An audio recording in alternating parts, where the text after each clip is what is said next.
blue skies, new players.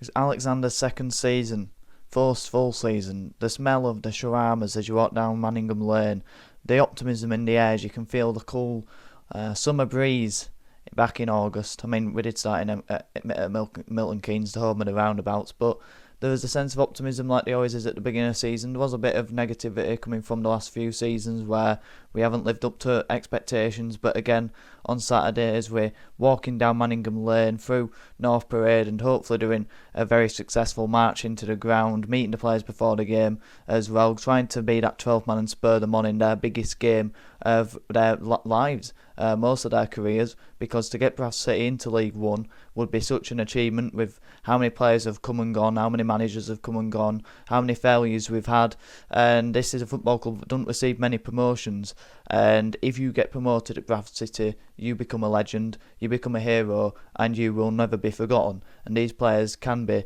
never forgotten, but people who never will be forgotten will be the 56 lives that got lost on the 11th of May. And obviously, with it being the last home game, we pay our respects and remember that tragedy that happened where you would never expect to go to a football game and never come back and say goodbye to your loved ones for the last time. That should never happen. It should never have happened, but unfortunately it did. And a real human tragedy that should never be forgotten, but always respectfully remembered in the right way. And that's what we'll do again on Saturday. So no pyros. I know that it's a celebratory thing, and hopefully we will be celebrating on Saturday, but no pyros on the pitch. Don't be taking them to the ground. If you're taking friends for the first time and they're getting in on the last day and the good feels, and obviously with a sellout crowd, that's great.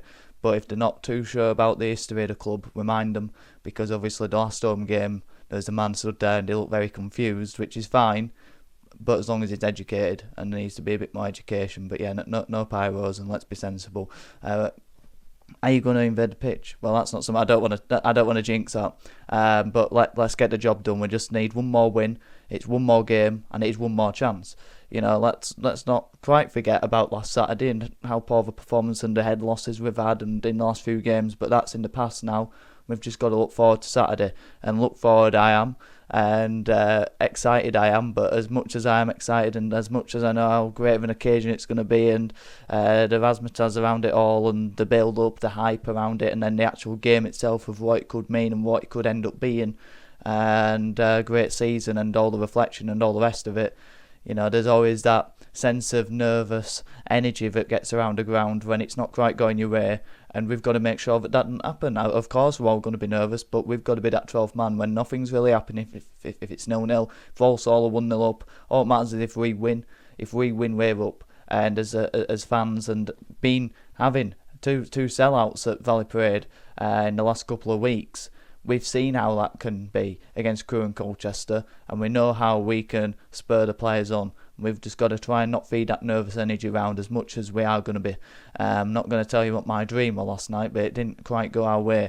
But that's just a dream, and that's obviously the way I'm feeling about it all. But yeah, it's going to be an unbelievable day. Like I said, it's going to be sensational. You know, that obviously with the respecting, we've got to pay. And obviously how poignant that's going to be with 40 years on, and then all the rest of the getting promotion that we have to achieve on the last day. It could be also up to be a great day, and but these players have got to get the job done, and they've got to be professional, and they've just got to be professional. They've got to turn up and do what they've done for the last 22 games at home. I mean, there has been, I think we've only lost one or two. We've lost two at home, haven't we? Tranmere and Doncaster, and we've drawn to Barrow and Wimbledon and Salford. And they're the only games I can think of where we've dropped points at home. We've been absolutely sensational at home. And 51 points at home we've achieved. We've been unstoppable at times, 10 consecutive home wins this season, a lot of clean sheets in there as well. We have been quite solid defensively at home, and we've blown teams apart with how our attacking play has been, the movement, the pressing. The performances have been pretty complete at home. It's been away from home, and that's what everyone will end up saying, that's what's cost us.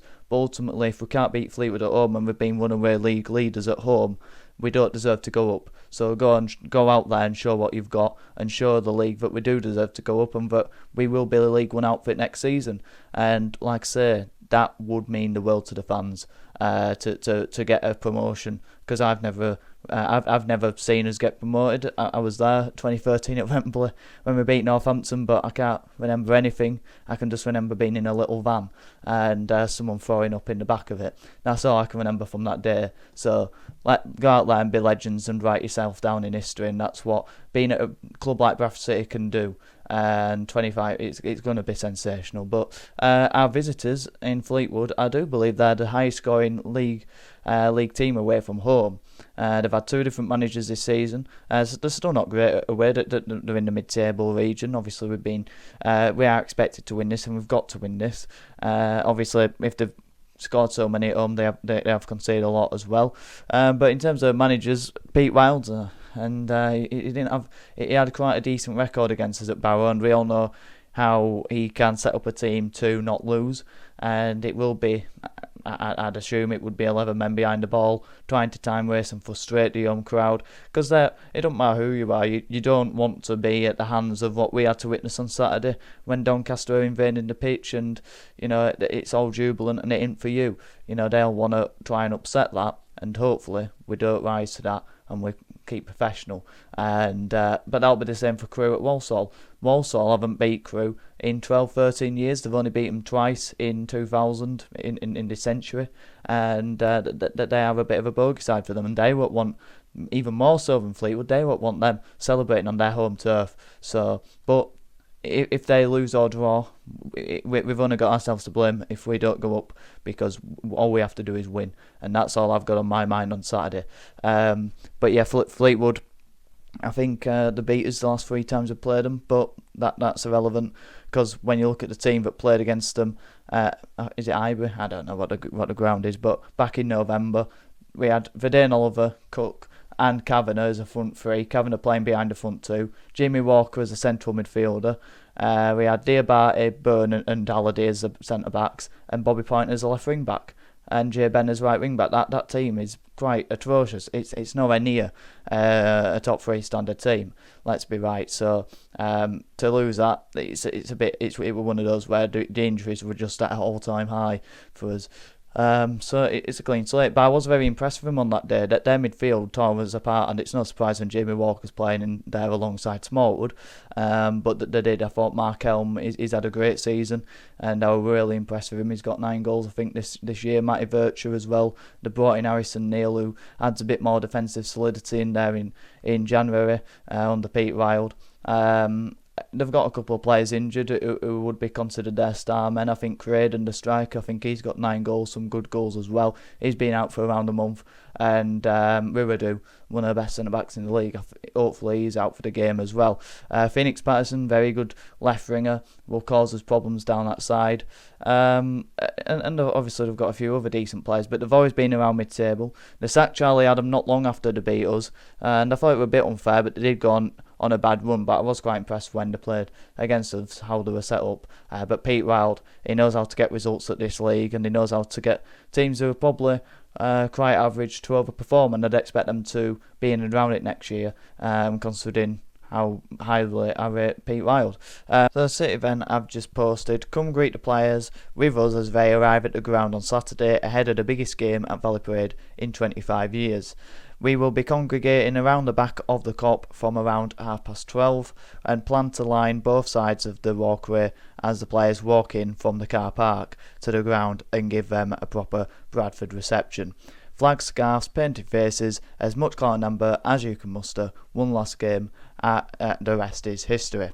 And I must say, what a great job they've done over the last few years at uniting the fans, bringing them together. Obviously the work they've done with the flags, and all the merchandise and the shirts that they've made, but all that's great, but also stuff like this, trying to organise to make the matchday experience better for the fans. And my starting 11 to get the job done is Sam Walker in goal. He won the what they win. He won Summit for a consistent away performer.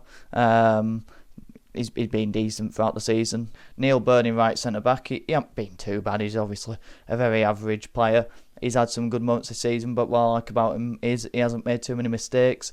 I think looking back on it, he could have done better for the Doncaster goal. I can't remember if I did say it, but I think I probably will have done. Say he was fouled, but I think looking back it was more he got bullied. Huntington as well, when he's come into a team, he's been a 7 or an 8, he's been rock solid, don't make mistakes, can't play week in week out, we know that, but when he's come in he's been reliable and dependable, and you know what you're going to get from him, so I wouldn't have any qualms in playing him for such a big game, because he's got the experience as well and the know-how. Critchlow, left-sided centre-back, obviously good on the ball. I think we're going to need the centre-backs to be good on the ball and to carry into the midfield areas.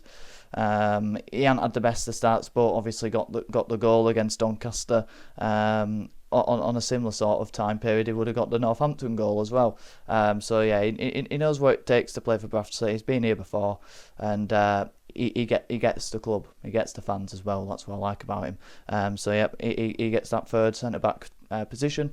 Right wing back Brad Halliday. Again, he's been sort of that reliable player that you can depend on over the last few years at Bradford City. Throughout the 22 last season, he was the player of the season. This season, I haven't had that same appreciation because the rest of the team have rose up to his standards. The left side, Terad Ramola, I think he's not the best defensively, but going forward, he's lightning quick. On the counters, he takes players on. He great crosses into a box as well, and he's going to be important driving down at left side. The midfield, we welcome back Captain Fantastic, Captain Marvel himself. It is Richie Smallwood. I'm delighted that he's back. You have seen the shift in how open we've been in midfield, the lack of leadership as well, the lack of pulling together, how quick we can stumble on leads. He won't allow that. And alongside him, Pattison.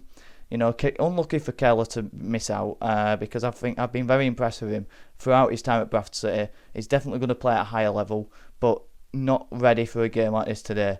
Smallwood's got to play. Pattison, we need his energy. We need Sarsevic's know-how, his intelligence, his composure on the ball. He has been tiring recently in the last few sort of 60th minute to 90th minute mark. So when you've got a player like Keller, bring him on.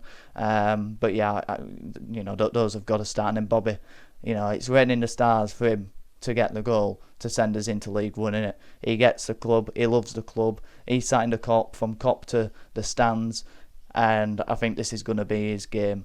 They're going to sit in deep. You need your players with quick feet to get into space, to turn on the ball and to make magic happen. And that's what Poynton will do on Saturday, no doubt. And then Kavanagh up front, he can create space for the Sarcevic and Pattison and Poyntons, and he can just hassle defenders and be a bit of a nuisance. And that's all he's got to do, and he's got to keep pressing. And we've got to keep pressing, we've got to be relentless from the stands to the pitch, and we've got to get over the line, and we've got to get the 3 points, and we've got to put on a performance, and we've got to give it everything we've got to make ourselves a League One Bradford City next season. It's going to be unbelievable, sensational, and I can't wait until it gets to 3 o'clock. And then when it gets to 3 o'clock, that's when the nerves are going to kick in. But let's hope we just get over the line and win. One last chance, one more game, one more win. Let's do it. Thank you very much for watching. Like the video if you did, subscribe if you're new, on the road to 1,000 subscribers. All the support is massively appreciated.